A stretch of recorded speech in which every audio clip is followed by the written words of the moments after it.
Shekoilh everybody, or hello. I'm Degan Anton. This is the Get Ready podcast.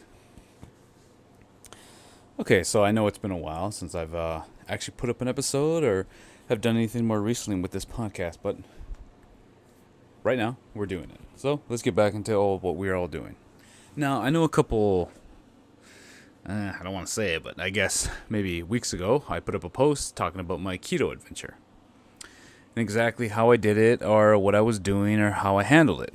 So without further ado, let me just kind of get into it and we'll just go from there. So let's talk about that.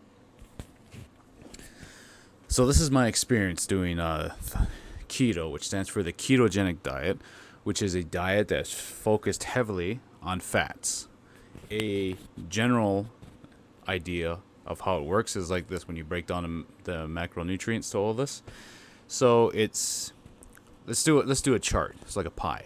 So 75% of that is going to be dedicated towards fats, which are things of that nature like coconut oil, avocado oil, even going right down to just avocados, nuts such as obviously almonds, walnuts, macadamia nuts, cashews, Brazilian nuts. You can go through all these different sort of different fats. And, then a lot of people get creative and they go extra further because this is a diet that can be very boring. And I say that because it did. Like, I'm going to be real with everybody. It can get pretty boring. But before I get into more of a criticism or the cons to the ketogenic diet, let me just keep going further with it. So that's the major part of your diet is you're going to be doing that. And now with the ketogenic diet, you really want to just kind of focus more on the fat part. So like, I'll give you some examples. My mornings, like say my breakfast, specifically to the fats, is I would have coffee because the ketogenic diet, you eliminate all carbohydrates or minimalize it to just 5% of your entire little pie we're talking about. And you have to get rid of sugars, like all sugars, any kind of sugars. You have to just eliminate it completely, push it all away from there. And that's already another con because that includes fruit. You can't have fruit on a ketogenic diet. The natural sugars that are in there are going to kick you out of that state and you will stop burning fat. But let me continue. So with my breakfast, I usually would get up and have 5 whole eggs. Now the reason why I would have 5 whole eggs is, for one thing, there are fats in the eggs. The yolk is completely fine, like you can have that, and I don't want anyone to think that that old common myth about eggs raising your cholesterol. Because I'll tell everyone right now, I've been eating eggs for pretty much almost every morning for close to 6 years, whole eggs. And when I do my yearly checkup at the doctor's, my cholesterol levels are perfectly fine. So there's really no reason to fear cholesterol. That's an old myth that comes from far back. So, but anyways, I usually would have 5 whole eggs, but I would, instead of using like some kind of cheap Pam or something like, a canola of some sort, like in those spray cans, what I would do is I would take a tablespoon of coconut oil, and that's what I would put in the pan, let it melt. Then I would put my eggs in and cook them. Usually scramble them. And around that same time, I would put in probably about a handful of spinach. And that's where my greens would come in. So that's where I would kind of do my ketogenic part, or my greens I'll try to put in, because it's limiting as well, because you have to watch how much greens you eat, because some of them contain natural carbs in them. So I would technically have it around that time where I would eat that, and that's kind of where that would fill out in the morning. That's generally all I'd eat, is just eggs, spinach, cooked in the fat, and that's it. And now I know a lot of people now are thinking, well, that doesn't seem like a lot. The thing about this ketogenic diet, right away I'll tell everybody that I found was it was very filling. Like I always felt full. And not where you're overstuffed and like scream like like like looking for air or anything like that. Like it was just filling. I would find myself full for hours. And now I was working full time. So I would have that probably about 7 in the morning. Like I'd get up, I'd eat right away, and that'd be about 7 in the morning. I would eat, and that time I would not be hungry or want to eat anything until 1 o'clock. Is the next time I'd actually feel like I'd want to eat something. And even on this diet, I would always kind of just listen to my body. Like I would just say, okay, now I'm hungry, so I'd eat. So generally between 7 till 1, I would eat. And between that, I would just be drinking water. I would be drinking carbonated drinks and coffee, like black coffee, which I'm already a fan of anyways, but I would be drinking black coffee. But I would use MCT oil, which is another supplement they would recommend just to get those extra fats in, because you really want your diet, like I said, to be fatty. Now, in the morning, there's something I'd recommend anybody to do if they were going to try this out. Is a warning right now. You have to deal with the ketogenic flu, which can happen in the first 2 weeks. There's a lot of things that can happen, but I'm just telling you my experience of what I've went through. This is what this is about. And in the first 3 days, I was fine for the first and second, but by the third day, I started getting very lightheaded, like almost the whole day. So I was at work, and all of a sudden, it just hit me, like right in the afternoon, like around 2 o'clock. It just hit me. I started feeling very lightheaded. I started like really needing to sit down a bit, and that was kind of the extension of the any kind of feeling I had towards the ketogenic part, like the flu or anything. That's the only thing. I didn't have any more issues after that. I was completely fine. I didn't have to worry about like, oh my god, like should I stop or anything like that? Like nothing. I was completely fine. I was okay. Nothing happened. I didn't get sick or nothing. And that's what. But sometimes some people get. Everybody's different. Everybody can feel it differently. And that's what happens though. Like some people actually will get flu symptoms and be sick for a couple of days. Like they'll look like they have the flu, but that's what it's going through. But your body's trying to adapt to what you're doing. And this is very normal. Like it is normal to go through that and just be eating like more fats, and your body has to adapt. So there's no real reason to worry or anything like that. It's really about it. Of course, consult a doctor and a nutritionist or a dietitian to go into this. They will let you know more about it, and just kind of like read on stuff yourself as well to make your own judgment and understand this stuff. But yeah, so anyways, that's what happened to me. And the first 2 weeks, after that little thing happened, my body fully adjusted after the third week, as usually most bodies do. Like it takes 21 days for your body to get into a habit, to start like getting into something, so it just naturally starts doing it more, and just you keep doing it and your body gets more into it. So after 3 weeks, my body got into it. I started just flying with it, like easily. Just easily, I started like every week. I just started having like no issues having to just think about like what I'm eating, or like what I'm going to be eating this day, I'm going to be eating that today. I would still meal prep and have everything going. So by that count, I've already told you about breakfast. Let me go into lunch. Now lunch usually was some kind of red meat. I would have like these boneless rib steaks that I'd get from Costco. And the reason why is because not only does Costco probably have the best meat in all of most grocery stores, like the premium meat I find is at Costco. So that price you pay is worth it, whether it's chicken, whether it's beef, pork, whatever. But anyways, so I was having that. I started having these kind of like eating like steak. And the reason why I get those boneless rib steak things is because they're boneless. There's no bones in there, but they were like usually about 5 ounces, almost contained to about 50 grams of fat, as I was finding. So I was just having about 5-6 grams, and that'd be about it. I was flying easy with that because with the other part with the diet as well is protein, and the protein is 25%. So now you got the complete thing. As I said, 75% of your diet should be fats, healthy fats. Let's start calling them healthy fats because it's not just any kind of fat you can get. I'll get into those tropes later, or what people think is like keto, but it's not. And then the other part is fats, and the reason why they give fats 25%, or you can raise it up to 30% in giving your other part, like, man, I'm twisting that up, ain't I? Sorry about that.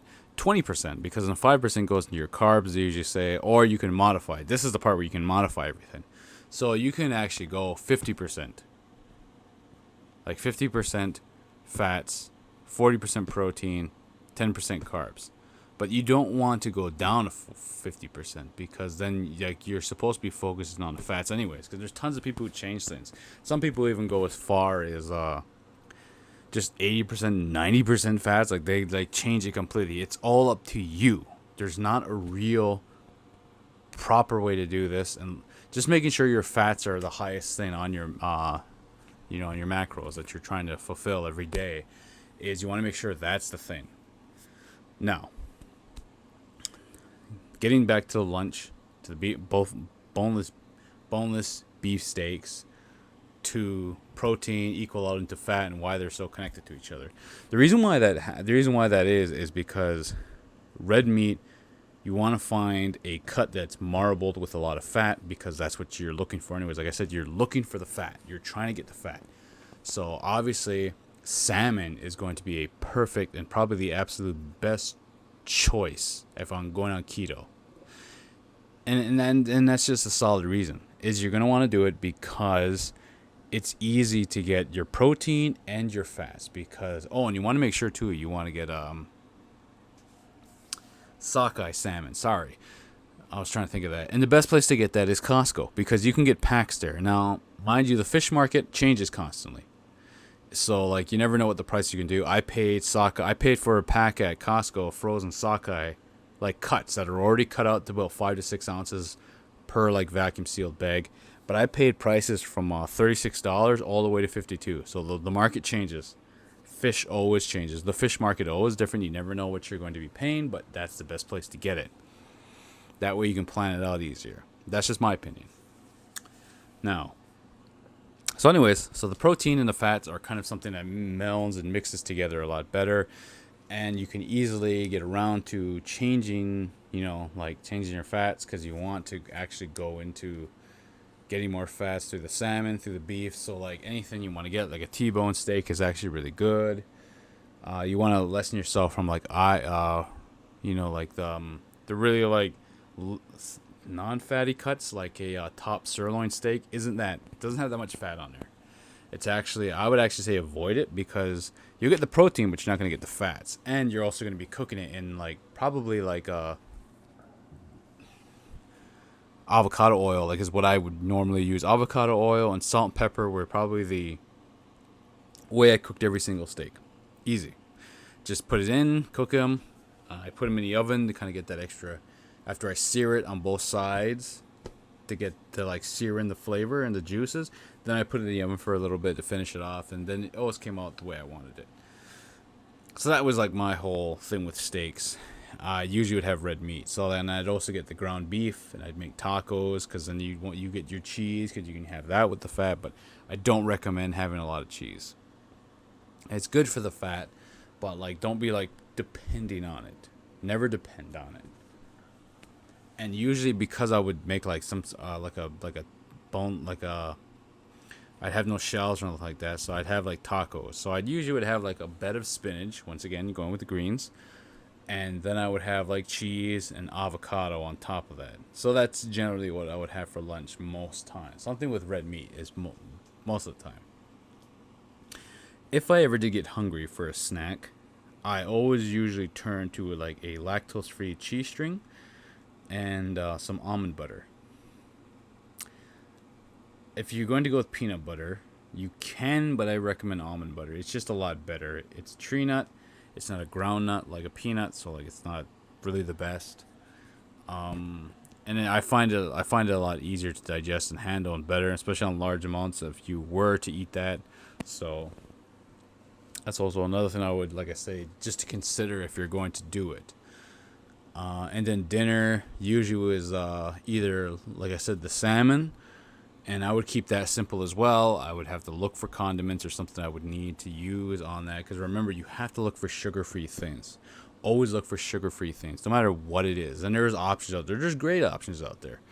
But if not, then what I would also do is I would take boneless, skinless chicken thighs.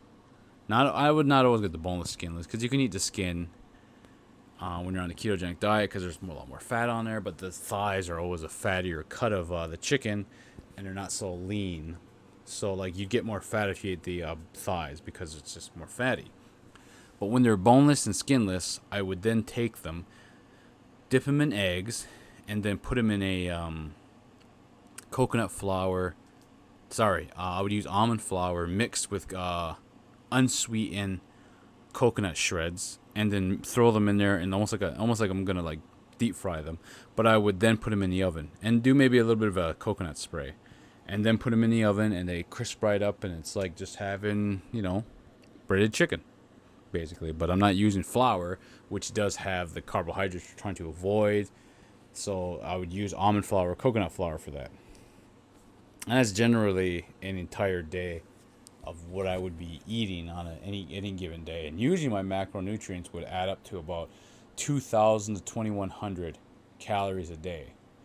And I was never hungry. Like, that's one thing I'll say about the ketogenic diet is I was never ever hungry. There's never a time where I was ever like, oh man, like I'm starving, but I have to wait until the next meal. Like, that is never the case. I would always be able just to like go, yeah, that's good, but I'm okay. Like, I don't need to eat. Like, I'm fine.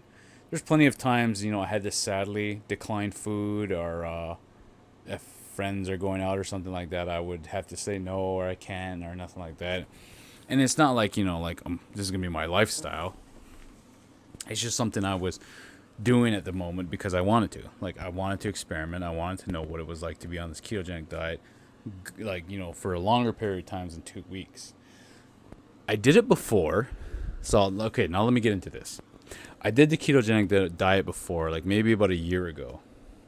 I only lasted for 2 weeks because I was very constipated. And I needed to break that, and I didn't know what to do. So obviously that was my fault because I wasn't doing enough research to find what was wrong. So this time around, one of the biggest saving graces to every morning, like after I'd get up, every morning, I would take a collagen supplement. And that's just like, like extra protein, good for bones, good for skin, good for teeth. Like it does so much. Like, I highly recommend taking collagen, everybody, like just adding it, because I know a lot of people aren't getting it. Just like fiber, a lot of people aren't getting collagen as well. But anyways, so I would take collagen, and I would take a little bit of apple cider vinegar, and I would add there's a thing called Keto Vito, a company by what's kicking me now? I can't remember the name of the company, but they make this Keto Vito, and that's what it's called because it's a multivitamin for keto, and that's what I was following. I was taking that, and I found that one to be very good because it tasted like something. It had like a sour gummy worm taste, so it kind of gave like a fruity kind of flavor. And I would add also this other thing called spirulina. Now, spirulina is usually just like algae, green and blue algae, but it's very super high, and it's almost acting like a multivitamin. So as I tell you this now, even I kind of realized near the end of the 8-week run, I was probably kind of overtaking maybe some vitamins, but like it didn't hurt because I wasn't getting a lot anyways through this diet, especially on greens. So it was something that was very hard to like maintain, but that drink was very helpful, and that was something that kind of kept me kind of like loaded with fiber, because like it was hard to put in greens in my diet, and I had to worry about that. One thing I was getting a lot of was cauliflower rice. I was getting that and using that. to make like new whatever, like, you know, if I wanted more rice, if I wanted to make like a stir fry keto style, I could easily just like switch a few things around and use the cauliflower as rice and everything like that. But you have to really improvise when you're on the keto diet. If you're craving something, it's easy to look it up online and then just find it. You know, whatever you're looking for, you can easily find it and be like, okay, I'm going to go with that. I'm going to go with this. I'm going to use that. I'm going to use this. Like, that's how most diets are. It's really about getting your body used to something. I used to think that I didn't like something, or I didn't like this, I didn't like that. For like biggest examples, I'll say right now, cauliflower. I always complained that I never liked cauliflower. But yet on the ketogenic diet, I was eating it so much. And some people would tell me, or actually not some people, it's just the way you look at it is, you know, are you eating it a way that you actually like to, or are you just eating away because you think that's the best way to eat it? Like cauliflower, I can't eat it plain, like by itself, just cold, or like just, you know, even like sauteing it in a pan or boiling it for a little bit, just like what, you know, I can't do that. I really have to eat it any kind of other way. Like, sounds weird to say to people right now, but you can eat, like you can eat cauliflower, not just rice, but of course you can make pizza out of it. I've seen people make like a kind of a taco shell out of it. I've seen people make grilled cheeses, but like they use a cauliflower bread. So it's just about getting creative with how creative we want to get with it to actually still eat it. And it tastes great. Like cauliflower tastes great when you turn it into something else, but by itself, I don't like the taste. And, you know, it's kind of a way you should look at everything a little bit, is if you don't like it, maybe there's another way that you might accept it and like it that way, as opposed to just kind of forcing yourself to like something just to like it. So, I don't know. Like I said, I just find it very strange that people would force somebody to eat something like that. But anyways, back to the ketogenic. So, that was generally my kind of everyday way of doing something. I would go to sleep, get up. I would have my breakfast. Once in a while, I'd have bacon. I wouldn't have bacon every day, but like once in a while, I'd have bacon. I'd have my eggs, my spinach. I'd have my drink I would take that I was telling you earlier. I would kind of go through all that. I really started to push myself. I'd have breakfast. I'd have a snack. I'd have my coffee. Sometimes I'd have 2-3 coffees a day, but I'd only have the MCT oil once. I wouldn't have it a bunch of times. I would only do it so many times in a day. Then I would have my dinner. And even after dinner, I was not really hungry. Like, I'd just be kind of done. So, like, that's something I would probably push myself to do more of, in just kind of, like, testing it out. But the day, that's regularly a day. Like, a day of ketogenic was just that. It was just me kind of doing that every day and just kind of handling it. There was nothing that was too discomforting, I guess, about the diet. Like, I didn't really have too much of issues with anything, because usually I would have all the meals and food prepared, and I would just take them with me as I usually do, and if I got hungry, then I would do it, or if I need a snack or whatever. But coffees were pretty filling, even without the MCT oil. Those carbonated drinks I was just mentioning earlier, those really helped out as well to decurve like appetite, so I wouldn't be so hungry a lot of the times. And another part that I think people can do with the keto diet is they can like just experiment, try out. There's tons of books to actually look into. I've actually had a book before I did this diet. And that just gives ideas to different kinds of coffees to try, like, you know, like different kinds of little things here and there, like wings, like chicken wings. You can eat chicken wings, but you have to have like a plain sauce. If you go to restaurants, you really have to just improvise, and you can't be afraid, and you just have to straight up ask the server, if I get this, can you not put the sauce on there? Can you not put the seasonings? You know what I mean? Like, you have to kind of ask for certain things, and you have to, that's if you want to do that. Like, if you want to go out. I didn't really go out when I did it, but that's just the difference. So there's not a lot. I mean, okay, so let's put it this way. The pros to this diet is, and I don't want anyone to rethink that I'm telling you to do this to make it easier or nothing like that or whatever, but I will say it was easy to lose the weight. It was like once your body adapted, it didn't take long. It wasn't that hard. You use kind of the cheap tricks in keto to kind of get yourself excited to get in there. So using bacon a lot in the first 2 weeks to get yourself settled, to get yourself into it, but then wean off of it, because you can't have bacon every day just because it says you can have bacon every day. That's not true. There's tons of other things and healthy fats that you can actually get into. But anyways, so that's just one thing. Like, that's easily just one thing that you can do. But regarding the weight, I will also say as well that even though I do work out every day, this diet, there's times I was busy, there's times I was doing stuff, and kind of I made excuses, and I wouldn't go to the gym. And I still lost weight. I still lost 30 pounds in 8 weeks, even if I didn't go to the gym, really at all. I did, but not a lot. So I kind of wanted to see what that was going to be like, and I did. Like, I don't know how much more weight I would have lost if I still worked out 6 times a week and really pushed myself in there. I probably would have lost even more poundage. But like, as a person who is really active most of the time, I decided not to be active, and I still lost the weight. But you probably lose more if you would to add a serious plan to that. And you know, like I said, there's never times where I felt like I was depleted or lost energy. That's one thing. So like, I did have energy. My mind did feel clear. I did lose that weight.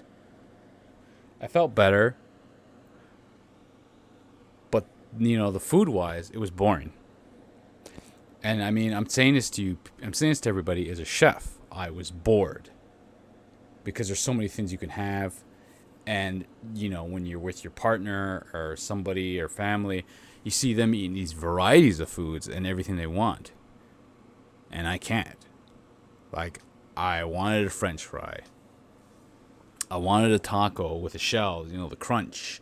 I love tortilla chips. I would have loved to have, you know, guacamole and salsa on tortilla chips and so many things, but I couldn't. I just couldn't. And that was the problem. I wanted fruit. Like, I seriously wanted pineapples. I wanted watermelon, strawberries, blueberries, but I couldn't. And that's the thing about this diet, is it really restricts you on a lot of things. And you may think, oh, it's easy to get on and everything like that. Sure, it can be. But to be honest, I don't see this as a lasting lifestyle forever. Like, to do it for, like, such a long time. It's still, to me, I personally still find it more better choice to be an omnivore and eat everything. Have everything. You know, you can have a bit of everything.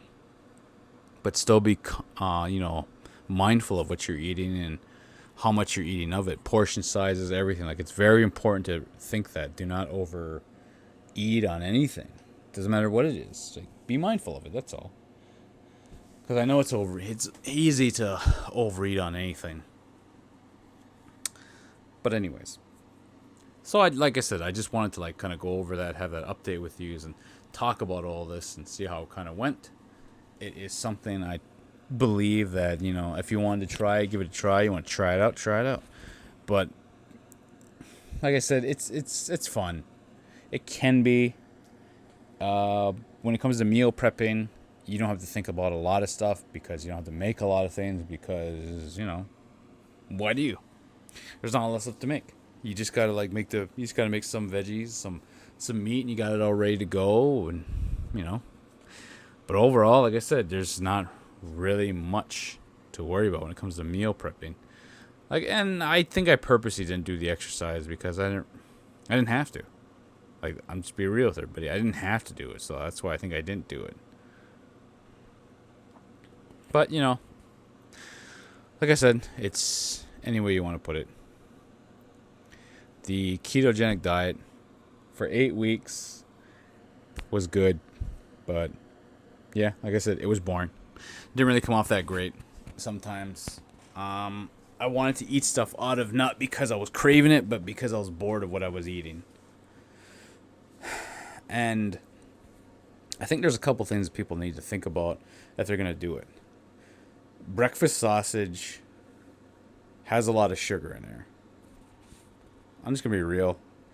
And there is sausage you can get, but this is why it's important to not only research everything you can about, if you're going to, especially if you're going to be eating something a lot and totally changing your diet, researching a lot of the food, because this is where nutrition facts and this is where ingredients are super like, important when it comes to anything that you're doing, especially health wise, because you really should be looking at nutrition facts and monitoring your calorie intake to, if like, well, we'll use the keto diet because this is what I was doing, monitoring the fats.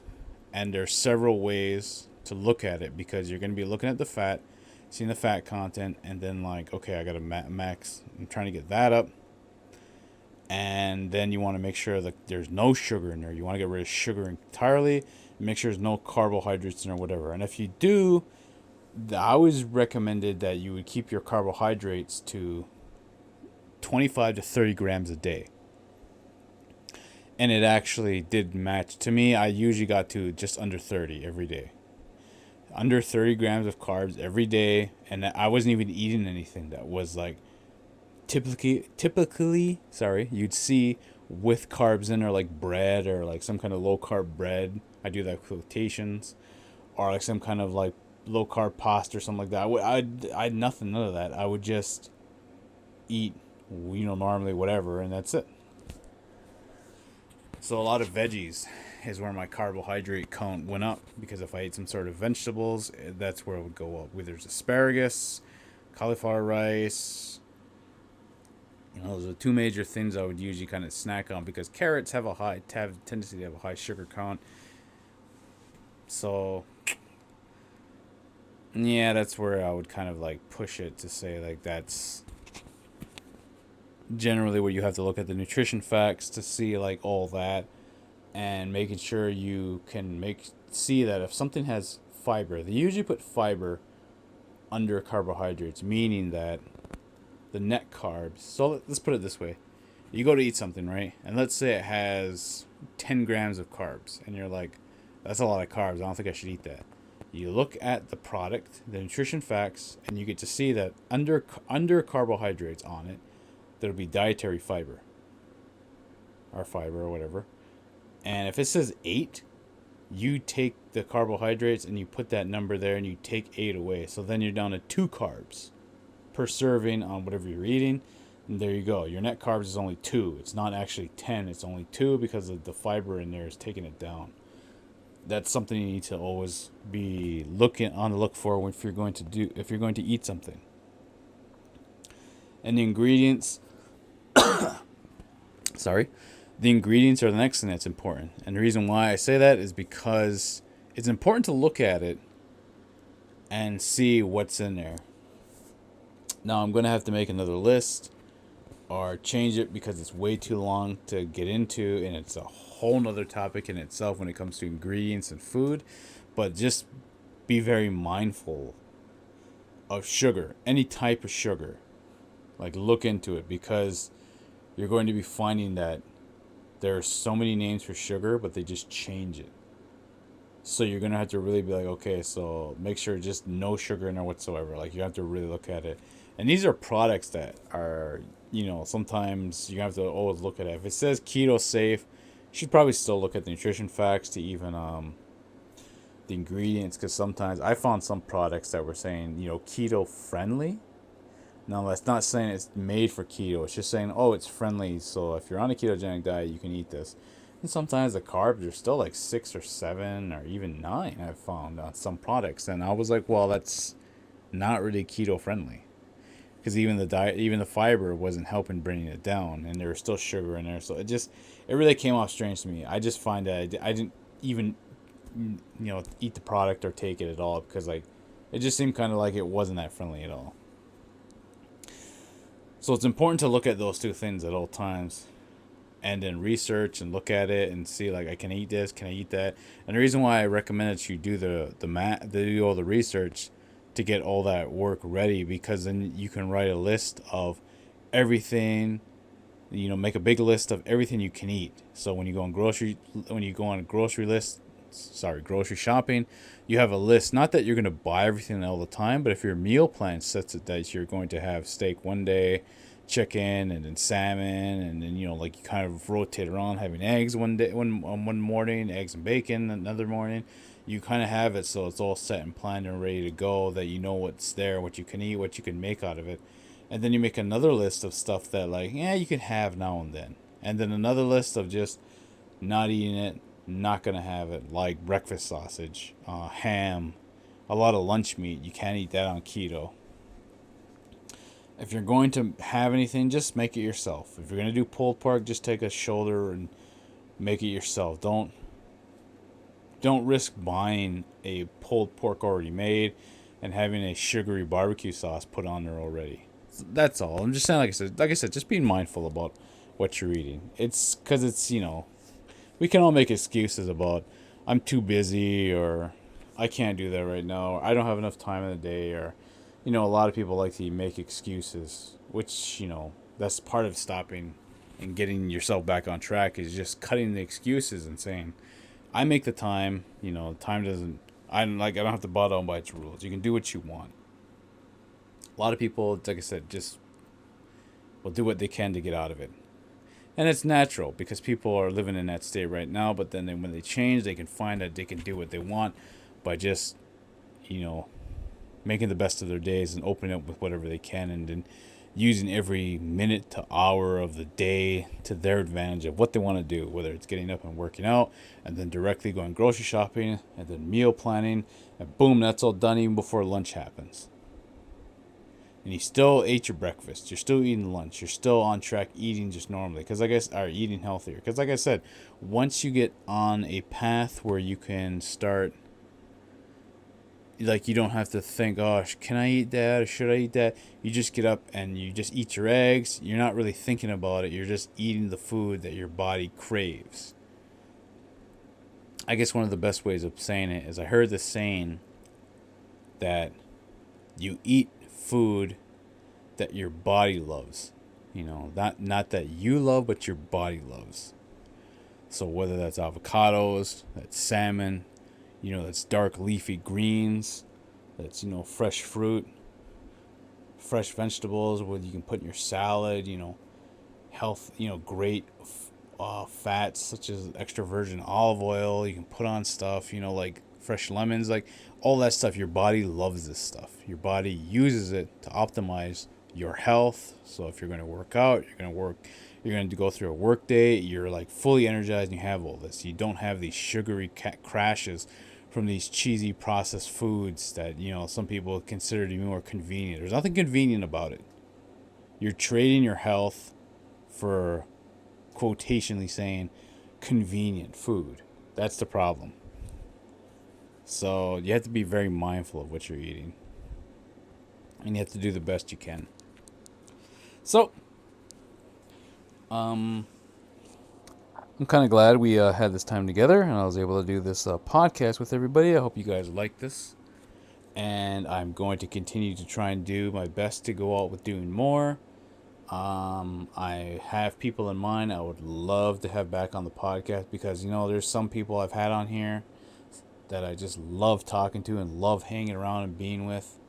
And then there's new people that I think a lot of you that listen to would enjoy hearing new people. And, let me put it this way. Because I'm on here, I might as well explain it. Because for the new people just listening, the point of doing this podcast was just to talk to people and get stories of people. One of my favorite things in the entire world is meeting new people and just hearing them talk about themselves. I love it when people talk about themselves because that means a couple things. One, they're comfortable around me. And two, I love hearing about someone's life, their stories, stuff they've went through, stuff they've been through. I don't ever find that boring. I find that intriguing. That is some of the most interesting stuff that I just love hearing. I love talking down, sitting just talking. if I just sat there for hours and somebody just talked to me about themselves, I don't think this person's self-centered or, narcissist or nothing. I just sit there and listen and go, wow, like, this is amazing. Like, they're telling me their life story. And I always love it. Like, I've never found somebody who was boring. I've always found people to be very interesting because everybody lives an interesting life. And I just love hearing people's stories. So that was the whole point of this. And I've always thought maybe that would translate well to a podcast. And a lot of times it has. I've talked to people that have told me great stuff, as you've heard on the podcast, and I've talked to people who just come on here and like want to share one specific part of their life, or if they're like, talking about something they're doing, like they're either promoting or they're part of their job or whatever. That's one of the reasons why I like it's so cool and amazing that I get to like listen to these people and they get to tell me, and then I get to show everyone who's listening. Like whoever's listening to these podcasts, if you like them, then yeah, that's great. Because that's the whole point of it. Is I just wanted to talk to anybody I can and anybody who wanted to be on here. So like, if you ever wanted to be on here, that's great. Like I don't know why people are shy. I think everybody has great stories that everybody else would like to hear. And it's always just part about loving everybody. Everyone who came on here before, love them. And it's just, like I said, such a fantastic thing. I love doing it. I love talking to people. I love meeting new people. So if you like, and let's be real, if you want to be on the podcast, shoot me an email at GetRready.com. Actually, no, sorry, that's wrong. It's GetReady@gmail.com. GetReady with 2 R's at gmail.com. And then we can talk in more information. We can go all over, talk about anything, topics, whatever. You just want to be on there and hang out, you can be on there and hang out. You want to try it out, try it out. Because like I said, this is the whole point of this. I love doing these podcasts too. I love just talking health, food, my journey through it, health and nutrition. I just love talking about this stuff, man. Like, this is just something I could do all day. Now, obviously, I wish I could be doing more cooking classes because, I love showing people cooking. Cooking is definitely a skill that people shouldn't have to pay for, but people should just know. So let me give a background a little bit on myself. If you're new to the podcast, let me just tell you. I am a professionally trained chef. I went to St. Clair College to get my culinary management diploma. And, through that time from going to school and learning everything, I just slowly started to, actually, no, I'm not going to do the fast part. Let me just tell you, back when I finished school, I got hired. As soon as I finished school in St. Clair College, I came back to London. I immediately got a job at the long-term care home in Oneida. During that time from, basically the end of August right till December, I put on about like 25 pounds. And that scared me. That really scared me. Because I was thinking, man, I'm putting on weight really fast. Not really thinking too much of the long-term effects that it could have on my body. Or like, I just thought about diabetes right away. Like, I'm putting on too much weight. I'm getting heavy. I could get diabetes, sugar. I'm eating a lot of sugar, stuff like that. So in 2012, I went to go work out at the gym near me. It's a free gym where I live.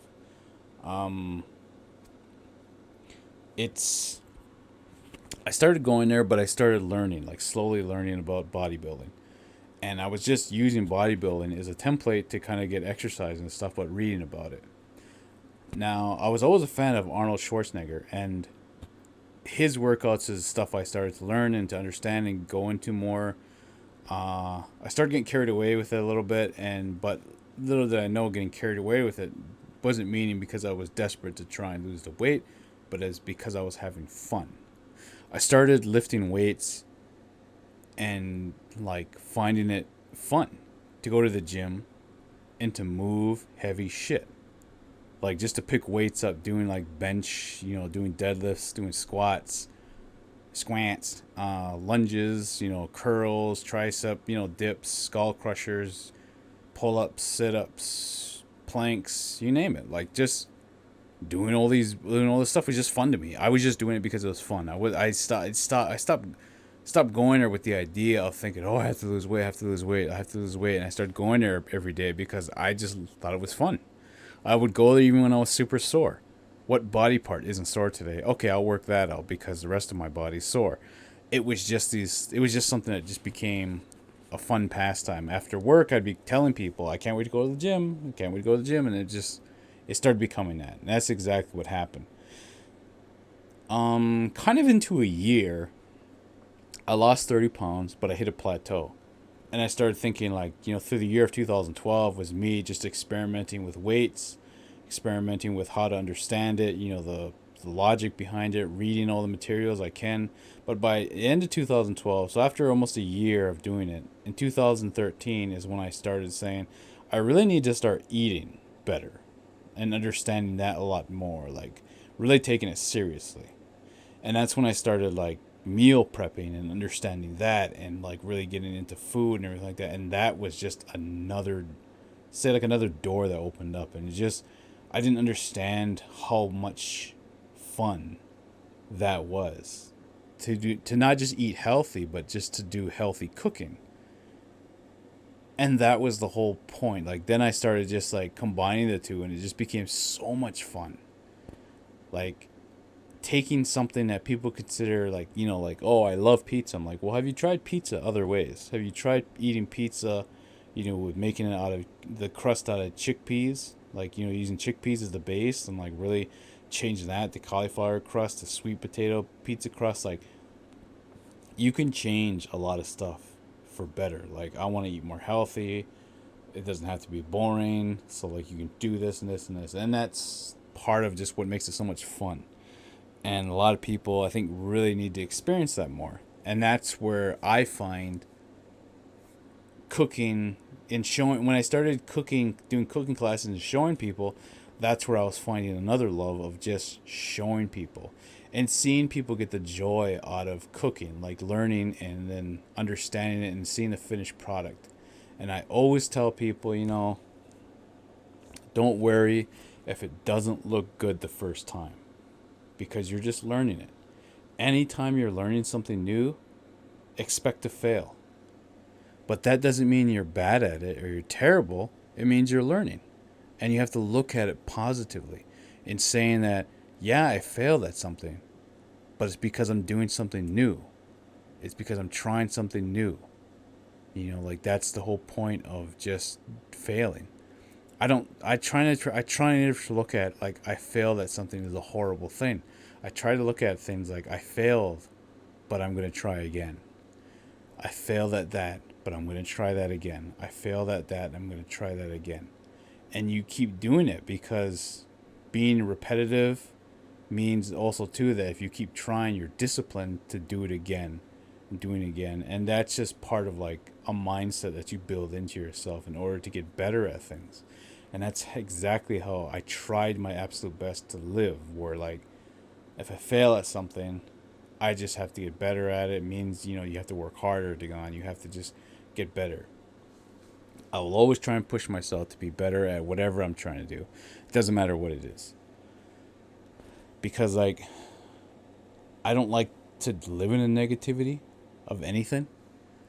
I try not to like be into the gossips or anything like that. Like I try to always have fun. When I'm with my friends, I try to just have fun. Just make a joke out of something that's happening bad. Not because I'm making fun of it, but because I want to laugh. It's easy to get caught up into something so negative when like you want to go there. And I know a lot of people want to go there. There's a lot of things in life I believe are choices. And almost every single human emotion I believe can be summed up to like being our own choice. We can let ourselves go there. It's okay to cry. It's okay to be mad. It's okay to be sad, and it's okay to, and it's definitely great to be happy all the time. But those other emotions are normal. It's good to have them, as long as we don't live our life living in sadness, which leads to depression, or we live in anger, which can lead us to hating people and pushing people away. we don't want to live with anxiety. And that's something that happens, but we have to learn to understand what it is, what causes it. A lot of these emotions, a lot of these feelings, a lot of the things we can go through can also indicate into how we feed our bodies. If we're putting processed, sugary, crappy food in our bodies, you have to look at it you have to look at yourself just like almost like a sports car. You have to put the best fuel in there in order for that thing to go and to continue to keep moving forward and to win races. But if you keep putting the cheap stuff, if you keep cutting corners, if you don't ever invest into it and put the best you can into that vehicle, you're never ever even going to get off the practice track. You're always just going to be wondering, could I have ever won that race? Instead of actually just going for it and investing into yourself. It's never a bad thing to look at something and say, yeah, I could use that to better myself. Because part of the motivation you should have in order to get better at anything is, if you have a family, then you have the easiest motivation in the world. You have a wife or a partner, you have kids. You should be able to look at them and just say, I'm going to get better for them. Whether it's to get healthier, whether it's to lose weight, whether it's to get a better mind, a good mind, it should just be for that. Easily. And that's something you should be able to always look at. We should all have a good mind, and we should always, always, always look on the brighter side of things. There's no point being angry or sad about nothing. Let's all stay positive, let's all stay happy, and let's all love each other. I love all of you that are listening. Just know that. If you haven't heard it today, I love you. I truly do. Give you a hug too, if I could. So let's just pretend my voice is giving your ears a hug. Felt good, didn't it? No, that's kind of weird. Anyways, so I hope you guys really enjoyed this one. I plan to come back, like I said before, and just really, really grasp onto more podcast episodes. I love doing this. I love talking to you guys, and I hope you guys love listening to these as much as I love making them. And one more time, if you want to be on the podcast, all you have to do is email me at getready@gmail.com. GetReady with 2 R's @gmail.com, and I will gladly set up any way I can so you can get on the podcast. My studio is portable. I can bring it with me and meet you somewhere or anywhere. So I hope this is all fantastic and fun, and I hope you are having a great time, a great day, and I hope you are living life to the fullest. And like I said before, I love yous, and I hope yous are doing good. Alrighty, that's all for now, and until next time, people, yogiwa. Goodbye.